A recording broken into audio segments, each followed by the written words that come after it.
जय हिंद दोस्तों। मैं नवीन मेहता। मैं अपने यूट्यूब चैनल पे आपका वेलकम करता हूँ। फ्रेंड्स, इस वीडियो में बहुत ही इम्पोर्टेंट इंफॉर्मेशन बताएंगे जो सैलरीड पीपल से रिलेटेड है, जिसपे इनकम टैक्स डिपार्टमेंट जो है गहराई से जांच करने लगे हैं।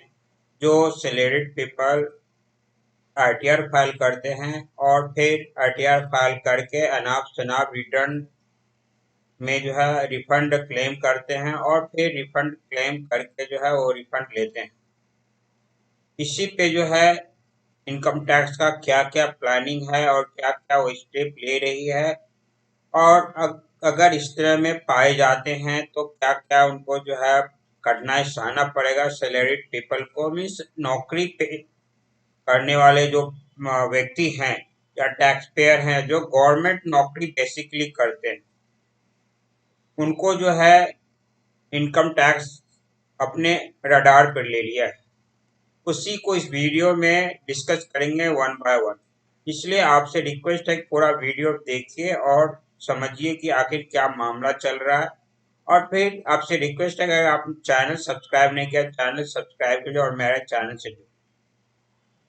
तो आइए, जैसा कि मैं बताया, फिनेंशियल ईयर 22-23 और असेसमेंट ईयर 23-24 का जो अभी रिटर्न फाइल हो रहा है, लेकिन जो है फिनेंशियल ईयर 21-22 और असेसमेंट ईयर 22-23 में जो है रिटर्न फाइल किया गया है और सैलरीड पीपल का, मीन्स ऐसा टैक्स पेयर जो सैलरी लेते हैं गवर्नमेंट से, यानी स्टेट गवर्नमेंट से हो या सेंट्रल गवर्नमेंट से हो या फिर किसी पीएसयू से, पब्लिक सेक्टर यूनिट से लेते हो या बैंक से लेते हो, जिस तरह से भी वो लेते हो सैलरीड पीपल, या फिर बड़े बड़े जो है पब्लिक लिमिटेड कंपनी है वो सब से लेते हैं।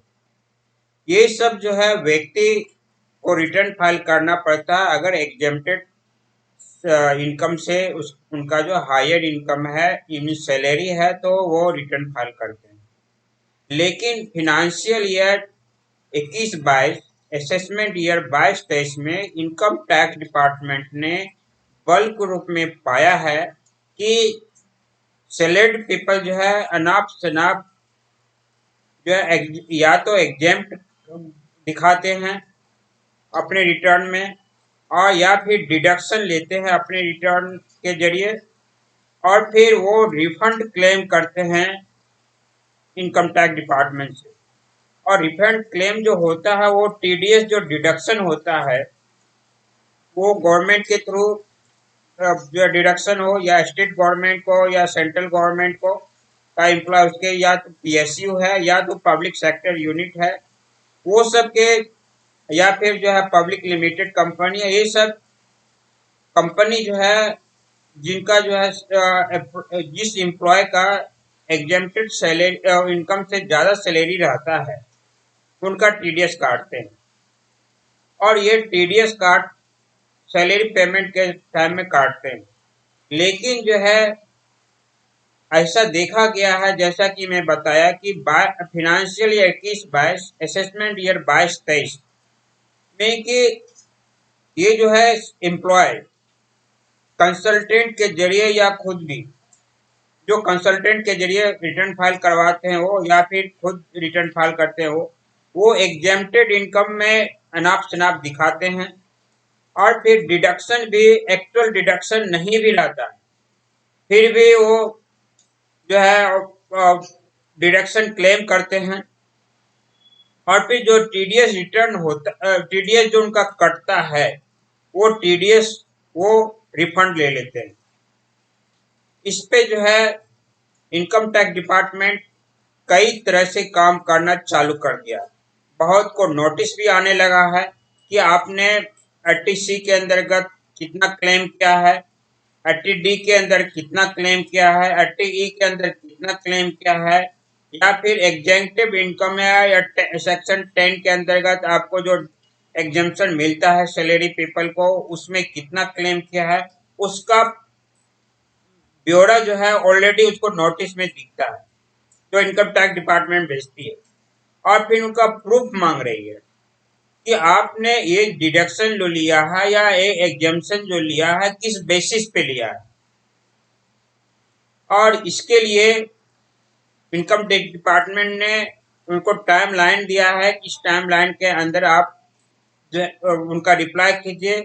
अगर उस टाइम लाइन के अंदर आप रिप्लाई नहीं करते हैं तो 200 रुपीज पर डे के तरफ से पेनाल्टी मिलेगा। अगर आप इस एक टाइम बाउंड के अंतर्गत आप नहीं भरते हैं तो आपके ऊपर एक्शन भी लिया जाएगा। ये फॉर्जरी का एक्शन हो सकता है, ये पेनाल्टी का हो सकता है, कई तरह से जो है और इन पे जो है केस हो सकता है कि डिपार्टमेंट को आप फॉर्ज कर रहे हैं। मीन्स इस तरह से उन्होंने काम चालू कर दिया है। अब जो है डिपार्टमेंट को भी, जो डिपार्टमेंट है, सपोज कि रेलवे डिपार्टमेंट सेंट्रल गवर्नमेंट को, तो इनकम टैक्स डिपार्टमेंट ने सेंट्रल गवर्नमेंट के रेलवे डिपार्टमेंट को भी नोटिस भेजा, लेटर भेजा है और उस लेटर के जरिए ये सब सिचुएशन बताया गया है। अब जो है मुंबई का जो सेंट्रल रेलवे है वो भी अपने नोटिस निकाला है कि इनकम टैक्स डिपार्टमेंट से इस तरह से नोटिस आई हुई है और आपका एम्प्लॉय ऐसे ऐसे करते हैं, और उस नोटिस में जो है पूरा क्लियर बताया गया है रेलवे डिपार्टमेंट से कि क्यों फॉर्ज एम्प्लॉय कर रहे हैं। ऐसा भी देखा गया जो टीडीएस जितना कटता है उतना जो है जो यहाँ पे वो दिखा रहे हैं एग्जाम्पशन का या डिडक्शन से का, उससे ज्यादा वो फेक रूप से रिटर्न में फाइल करते हैं और टीडीएस रिटर्न ले लेते हैं, रिफंड ले लेते हैं। तो इस तरह से जो है income tax department basically salaried people जो है उनके ऊपर स्कैनर चालू कर दिया। और रिफंड के अलावा बहुत से ऐसे सैलरी पीपल हैं जो अदर सोर्स ऑफ इनकम है लेकिन वो अपने रिटर्न में नहीं दिखाते हैं, वो अपना इनकम नहीं दिखाते हैं। अदर सोर्स ऑफ इनकम जो होता है, बहुत कंसल्टेंसी सर्विस देते हैं, बहुत का जो है म्यूचुअल फंड में इन्वेस्टमेंट रहता है, शेयर में इन्वेस्टमेंट रहता है, डिवेंचर में इन्वेस्टमेंट रहता है। तो हर तरह का जो है उनका पास अदर सोर्स ऑफ इनकम होता है। पोस्ट जो है वो रिकॉर्ड जो है आरटीआर में नहीं दिखाते हैं। बहुत ऐसे भी देखा गया है कि जिनका आरटीआर फाइल होता है, एनुअल इंफॉर्मेशन स्टेटमेंट जो इनकम टैक्स डिपार्टमेंट शो करती है उसमें वो अमाउंट रहता है लेकिन आरटीआर में वो नहीं दिखाते।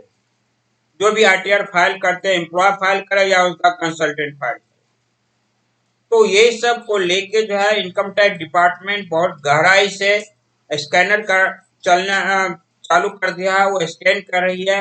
जैसा कि मैं बताया कि फाइनेंशियल ईयर 21-22 और असेसमेंट ईयर 22-23 में ऐसे कई व्यक्ति पकड़ाए गए हैं, तो उनको जो है नोटिस भी भेजना है कि आप अपना जवाब दिए कि किस बेसिस पे एग्जाम्पशन लिया है और किस बेसिस पे आपने डिडक्शन लिया है। तो फ्रेंड्स, अगर आप सैलरी एम्प्लॉय हैं यानी सैलरीड पीपल है, इनकम आपका सैलरी से होता है, तो आप अनाप शनाप एग्जाम्पशन मत लीजिए या डिडक्शन नहीं लीजिए जो आपके पास प्रूफ नहीं है। तो अगर प्रूफ है तो आप लीजिए, अगर प्रूफ नहीं है तो मत लीजिए, नहीं तो आपके ऊपर इनकम टैक्स डिपार्टमेंट बहुत बड़ा आघात कर सकता है, बहुत बड़ा चोट पहुंचा सकता है। आपको जवाब देना पड़ेगा, फिर जवाब नहीं दे पाएंगे आप तो आपको पेनाल्टी लग सकता है या फॉर्जरी का आपके ऊपर एक्शन भी हो सकता है। तो फ्रेंड्स, इस वीडियो में इतना ही। अगर मेरा वीडियो इन्फॉर्मेटिव लगा मेरा वीडियो को लाइक कीजिए, शेयर कीजिए, साथ ही मेरे चैनल से सब्सक्राइब कीजिए जिससे कि आप मेरे चैनल से जुड़ सकें। Thank you. भारत माता की।